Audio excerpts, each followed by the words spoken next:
My name is Grace Therriault, and for my senior project, I wrote and illustrated a children's cookbook called the Brothers Grimm Fairy Tale Cookbook. For my senior project, I wanted to incorporate my typography skills as well as my illustration skills to create a small but detailed book on cooking and recipes that are easy to follow for children. So without further ado, a little bit about me is I'm a fourth year graphic communication student with a concentration in design reproduction technology and a minor in Spanish. I spend a lot of time crafting, whether it's painting, ceramics, or just drawing. And when I'm not doing that, I love baking and I love experimenting with baking, although it is arguably an exact science, and I've certainly gone awry a few times. I just love the exactness as well as the creativity that working in the kitchen gives you. And it really allows me to spread my wings. And so for my senior project, I wanted to incorporate what baking has given to me and share it with the younger generation. That leads into my problem statement. As modern technology and the internet have made cookbooks relatively obsolete, I wanted to turn the tables on that. Really, I wanted to create something that was fun to use. Cookbooks were a really large part of my family's history, and as well as just working in the kitchen. It was a way to bond my family, and it gave us a bridge to communicate. And I really had a lot of fun researching this. So this was an opportunity to create a window for children to get excited about a book, and translate what they read in the book into the real world in the kitchen. So my research took place, and the main points that I really wanted to dive deeper into was how cooking is the bridge between science and creativity. So because it's so important to get correct measurements when it comes to things like baking, it's equally as important to figure out, what you like to taste, what flavors you want to bring out, what aromas you're smelling. So it really is a full, sensory experience for children that they get to understand what they're eating. So in this book, I included some baking recipes, but also some savory elements that they can really have fun with. That goes into my next research point, which is the benefits of including children in the kitchen and how it affects their development and relationship with food in their family.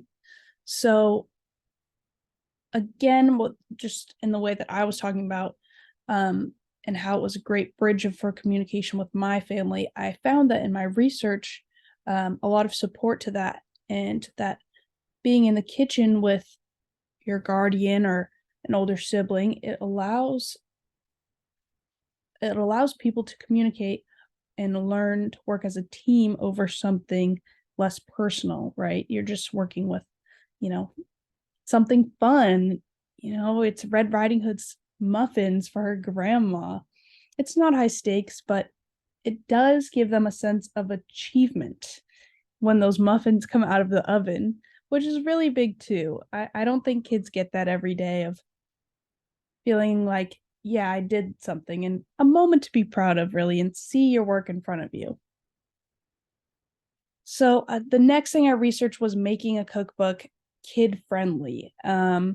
And I don't mean like in an appropriate way, but what helps a kid understand what goes into a cookbook and comprehend the story behind it. So for this, I wanted to keep the visuals colorful but simple, and for the written word, I kept it simple and easy to follow without underestimating a child's ability in the kitchen. I do believe that, and proven by my research, that that kids work at a pace, especially when you're learning something fun and exciting like cooking, that's much faster than we realize. So I love just like contributing to that development and learning, the cohesiveness between illustration and words and those visuals that really allows kids to understand what they're doing.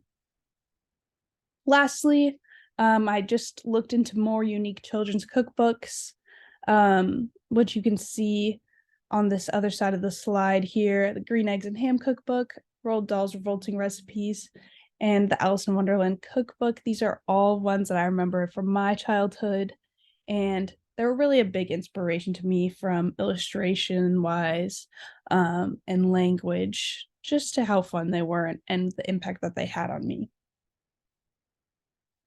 So here's my work breakdown structure.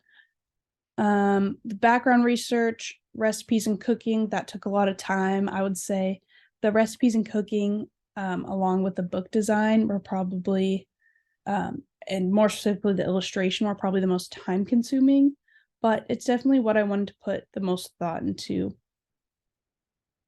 So all of this went into the Gantt chart, which allowed me to really stick to this schedule. Honestly, this saved me. I was really strict with myself on keeping up with this. And you may notice that there's 0% on the sewing signatures. And that's because my book happened to be a little over 20 pages long. So I went with a perfect binding instead of a more traditional sewn binding of a book, and just glued them into the cover, which definitely saved some time, and it just worked better with the size of the book. So that's where that 0% comes in. But other than that, I stuck to my Gantt chart, and I'm really happy with the deliverable of the full book that I got. So here are some elements of the book that you can just see on the slide here. The cover, those are some of my illustrations. As you can see, they're all watercolor, and I wanted to make sure that they're colorful, they popped, they send the message of what you're baking. That's Cinderella's pumpkin carriage pie, got a Snow White's poison apple, and if you weren't sure if you recognize that house, that is the witch's house from Hansel and Gretel.